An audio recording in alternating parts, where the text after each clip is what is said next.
प्रेमाचे रंग आले बोरुनी भाग 15वा.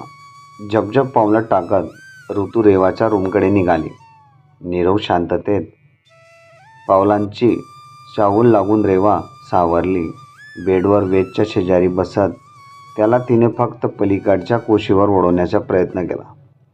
ऋतुजा आत आली तेव्हा ती त्याच्यापासून वेगळी होत होती. ऋतुजाला पाहून तिने उगाच तिच्या पेक्टीचा बेल्ट ठीक केला. ऋतू तिच्यासमोर उभी होती. तिच्या नजरेत प्रचंड राग होता. रेवाने ऋतूकडे बघितलं. एक स्त्रीसुलभ असूया तिला तिच्या रूपाकडे बघून वाटली.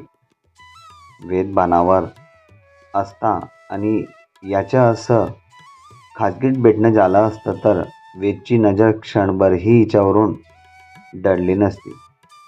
कदाचित त्याच्या स्वतःवर ताबाही राहिला नसता. ही इतकी सुंदर दिसते. तिच्या मनात काट्यासारख्या खुपणाऱ्या ह्या विचाराने तिला लागलीच दूर केलं. रेवा, तू वेडी तर आहेसच, पण तुझा आणि त्या जोकर साक्षात च्या असेपणा या लेवलला जाईल हा विचार मी केला नव्हता ग. ती संतापाने थरथरत होती. ऋतुजा, तोंड सांभाळून बोल. मला वेद शुद्धीवर नव्हता आणि इथे माझ्या रूमसमोर तो चक्कर येऊन पडणारच होता की मी सांभाळलं त्याला आणि इथे झोपवलं. सौम्याकडे तुझी चौकशी केली आणि तुला फोन लावायला सांगितला. तू तर मलाच दोषी ठरवतेस यार, ती नाटकी सहानुभूतीने म्हणाली. हे रेवा, ही नाटकं आहे ना ती वेद समोर करायची. तुझी नाटकं मला चालणार नाही आणि मला मूर्ख बनवायचं काम नाही. मला कळत नाही का तुझ्या आणि त्या जोकरच्या बालिश आणि फालतू कुरघोड्या वेडी समजतेस का मला तू? तुला कणभर सुद्धा अक्कल नाही आहे की वेदचं माझ्यावर प्रेम आहे आणि हे त्याने तुला स्वतः सांगितलं आहे का तू हे फालतू ट्राय मारतेस आहे? ऋतुजाच्या एवढ्या दिवसांचा संयम पार सुटला होता. असं मी मूर्ख आणि जय जोकर का? आणि 10 मुलांना फिरवणारी तू सारसूत का? इतर मुलांसारखा वेदही तुझ्या या दिसणाऱ्या मॉड राहणाऱ्या गोड गोड बोलणाऱ्या तुझ्या वासनीत फसला आहे. तुझ्या सौंदर्याची पट्टी आहे त्याच्या डोळ्यावर. ती गळून पडेल ना तेव्हा त्याला समजेल की तू काय आहेस ते आणि खरं प्रेम काय असते ते रेवा देखील तुला समजणार नाही. आणि रेवा मागे हटायला तयार नव्हती. You know Reva, you need help, psychiatric help. मी सुंदर आहे, मॉड आहे म्हणून वेदचं माझ्यावर प्रेम आहे असं नाही. तो बॉड आहे, आमच्यात कनेक्शन आहे. तो मला सोडून राहूच शकणार नाही. तुला समजतंय का? ती अनामिक होऊन रेवाला समजवण्याचा प्रयत्न करत होती. तो मलाही सोडणार नाही हे तू सुद्धा लक्षात ठेव ऋतुजा. आणि मला वारंवार असं बोलू नको, कळली ना?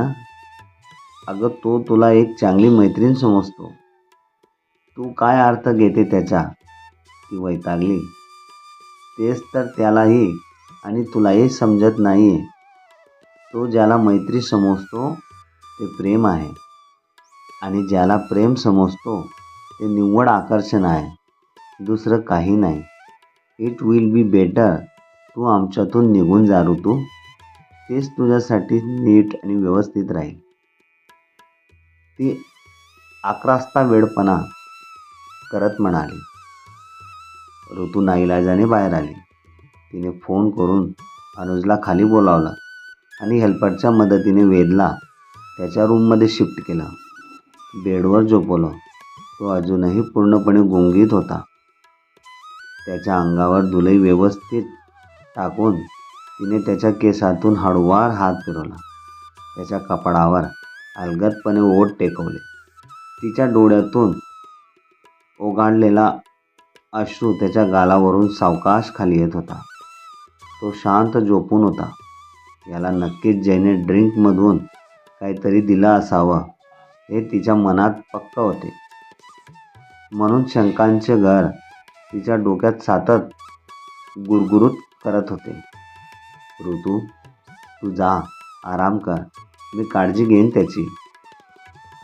जास्त झाली असेल त्याला, बाकी काही नाही, अनुज ऋतूला समजावत म्हणाला आणि त्याने वेदचा मोबाईल चार्जिंगसाठी लावला. ठीक आहे. ती जड पावलांनी रूमकडे निघाली. मगाच्या 4-5 तासात काय होऊन बसलं, प्रश्नांवर प्रश्न, उत्तरांना जागा मात्र नाही. 4 वाजायला आले होते. सॅमला जाग आली. त्याने बघितले समोर जय नव्हता. जरा इकडे तिकडे बघितल्यावर तो टेरेसच्या कड्याशी उभा राहून विचार करत होता. सॅमने जयला पाहून आश्चर्याचा धक्काच बसला. ते साक्षात. झोप झाली का? सॅम देखील आडसावत म्हणाला. हो, अगदी मस्त. कित्येक दिवसानंतर रिलॅक्स झोप लागली. जयच्या चेहऱ्यावर वेगळेच समाधान होते. जय इतका खुश होता. तू त्यांना वेगळं करायला आणि रेवाला वेदच्या जवळ आणायला. Are you sure? तुला रेवा आवडत नाही ते? सॅमने कुतूहलाने विचारलं. वेडा आहेस का? मी आणि साक्षात यासाठी खुश होईल. चायला गेले उडत. मला स्वतःला पटवून द्यायचे होतं की आपणही काहीतरी धमाकेदार करू शकतो. त्याने दात ओठ खात कथड्यावर हात मारला. Not getting your point. Sam त्याचे हे रूप पाहून गोंधळला. सॅम, तुला आठवतं का रे? कॉलेजला असताना तुम्ही सगळे मला चिडवायचे. झुणका भाकर केंद्र म्हणायचे असं. गावाकडच्या हेल बोलीभाषेतला एखादा शब्द आला तर चिडून चिडून जीव भंडावून सोडायचे माझा. मुलींसमोर बिनधास्त तापमान करायचे तुम्ही माझा. मी फक्त हसायचो, स्वतःवर चिडायचो, चरफडायचो, मग शहरी मुलांसारखा वागायचो. उगाच प्रयत्न करतो, त्यात अजून माझी फजिती व्हायची. मग पुन्हा हसू यायचं. ही शहरी मगरुरी, हा अहंभाव, शहरीकरण, चंगळवात अंगात भिनलेली गर्विष्ठ मुलं मुली डोक्यात जायला लागले माझा. तुला माहिती आहे सॅम, ट्रेनी बॅचमध्ये सगळ्यात हुशार मी होतो.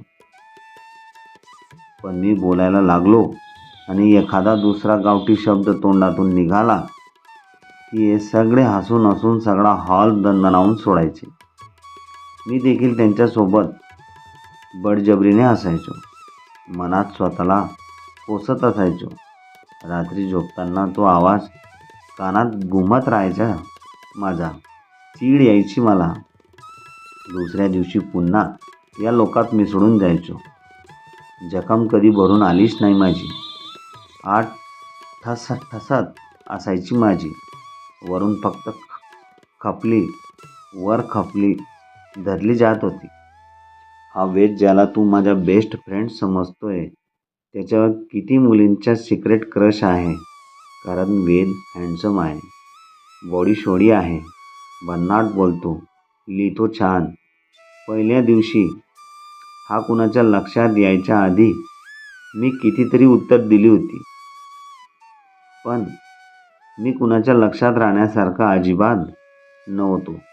आणि हा त्या पोरीला क्रॉस काय केलं आणि लगेच फेमस झाला. मी तर त्याच्या ह्या स्टारडममुळे झोकाळून गेलो ना. मग हा सगळ्यात अगोदर डोक्यात गेला. ही ऋतुजा नक्षत्रासारखी सुंदर, अगदी अप्सरा. आणि आहेच ती अप्सरा, अगदी मादक अप्सरा. तिचे ओठ, तिचे गाल, तिचे केस, तिची हॉट फिगर. तिला पहिल्यापासून आठवडाभर तिचीच स्वप्न पडायची मला. पण नंतर नंतर कळायला लागले, ही तर बाप जन्नात आपल्याला भाव देणार नाही. काय होते माझ्यात. मी जीवापाड जरी प्रेम केलं असतं तर मला लाथाडून गेली असती. बऱ्याच वेळा अनुभवलं मी. आणि तिच्या मैत्रिणी मला जोकर म्हणून हिणवतात. मग जाणू लागलं वेद आणि ऋतुजामध्ये काहीतरी जमू पाहतंय. मग ही डोक्यात गेली. काहीतरी सुचलं मला, पण आयडिया व्यवस्थित आणि भन्नाट सुचत नव्हती. पण सगळ्यात वेडी म्हणजे ही रेवा. ऋतुजाला तरी स्वतःचं व्यक्तिमत्व आहे, विचार आहे, पण ही वेदला पहिल्यापासून त्यालाच शरण गेली.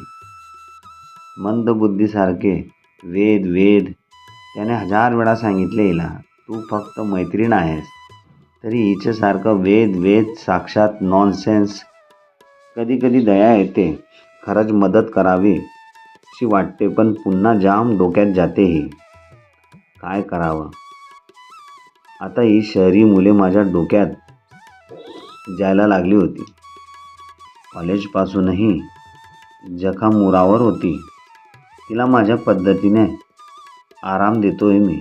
एवढे स्मार्ट, हुशार, प्रेझेंटेबल लोक्स एका गावठी साक्षात जोकार असलेला पुरुष बांध्याच्या मध्यम उंचीच्या गावठी पोऱ्याच्या तालावर नाचत आहे. मी आता ठरवू शकतो, वेदला ऋतुजाकडे वळवायचं की रेवाकडे. रेवाला वेदकडे किंवा गरज पडल्यास माझ्याकडे देखील. अशी शक्ती एकवटून मी या सर्वांना फिरवूही शकतो. तो विचित्र आवाजात खदखदून हसायला लागला.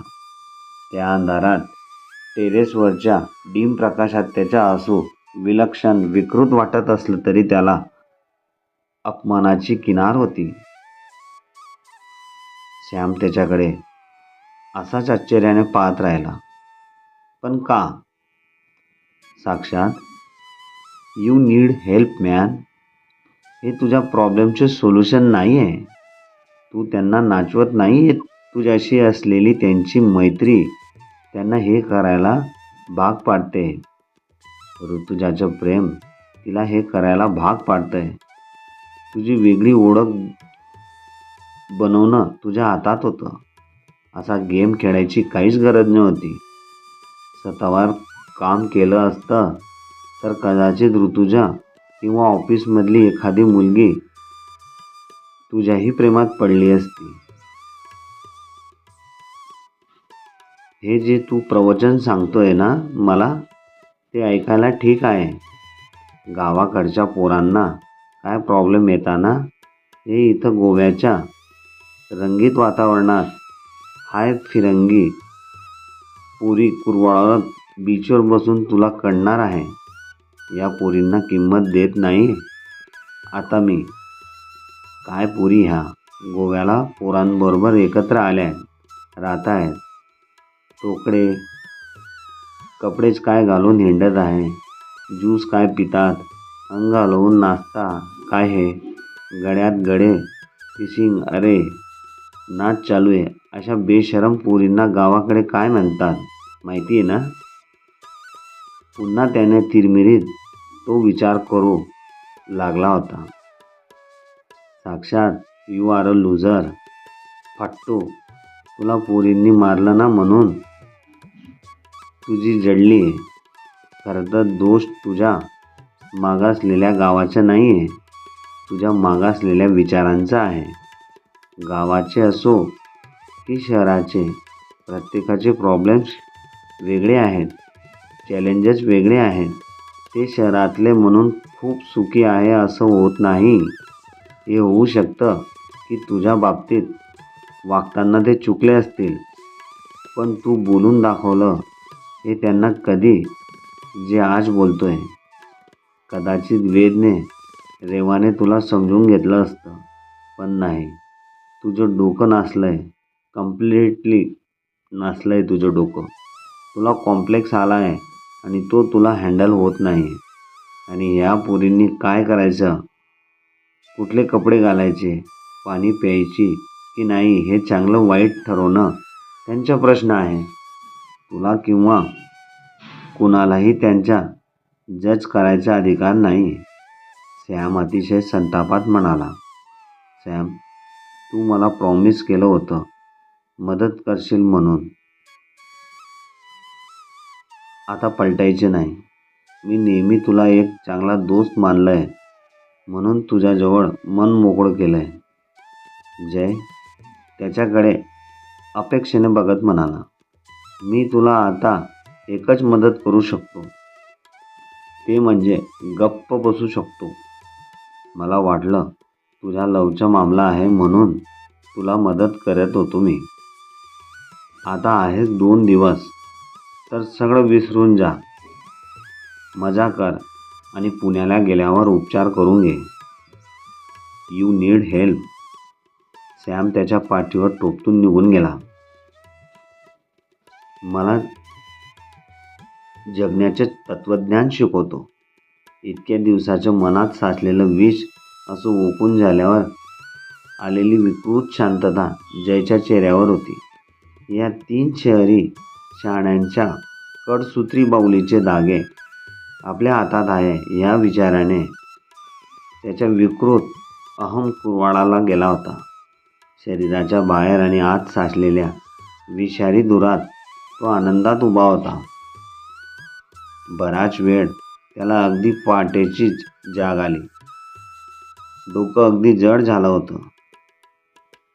इतक्या दिवसांपासून ज्या दिवसाची वाट बघितली तो दिवस, तो क्षण आपण क्षुल्लक कारणामुळे दोडीत मिळवला याची खंत त्याची अवस्था वाढत होती. ऋतू तिथे वाट बघून थकली असेल. इतक्या रात्री ती एकटी असेल. तिची काय अवस्था झाली असेल. ती मला माफ करेल का? 1 न 2 त्याला काही सुचत नव्हते. ऋतूसमोर जायचं तरी कसं? अजून आपण तिला वाढदिवसाच्या शुभेच्छाही दिल्या नव्हत्या. त्याला अगदी मेल्यासारखं झालं होतं. त्याने आवरायला घेतलं. अनुज गाढ झोपला होता. जय अजूनही वरच पडला असेल. जयला शिव्यांची लाखोली वाहत त्याने आवरायला घेतलं. आता फक्त ऋतूला भेटून माफी मागायची एवढंच त्याच्या मनात होतं. त्याने फोन ऑन केला. आवरून छान तयार होऊन त्याने धडधडत्या मनाला ऋतूला फोन केला. ती उचलणार नाही हे त्याने गृहीत धरलं होतं, पण तिने उचलला. सोना. पुढे काय बोलावं? कुठल्या शब्दात एवढी ताकद आहे जे कालचे काही क्षण परत देखील त्याला काही सुचलंच नाही. तो शांत बसला. वेद, मी बीचवर आहे, ती शांततेत म्हणाली. त्याने काल घातलेल्या पॅन्टचे खिसे धडाधड चचपाळले आणि एक निश्वास टाकला. एक छोटी डब्बी खिशातच होती. त्याने ती उघडली. 2 सुंदर फुलपाखरूंची मोठी कसलेली ती नाजूक रिंग. थोडंसं हसू त्याच्या चेहऱ्यावर तरळलं. त्याने ती डब्बी मुठीत घट्ट पकडली आणि क्षणाचा विलंब न लावता बीचकडे धाव घेतली.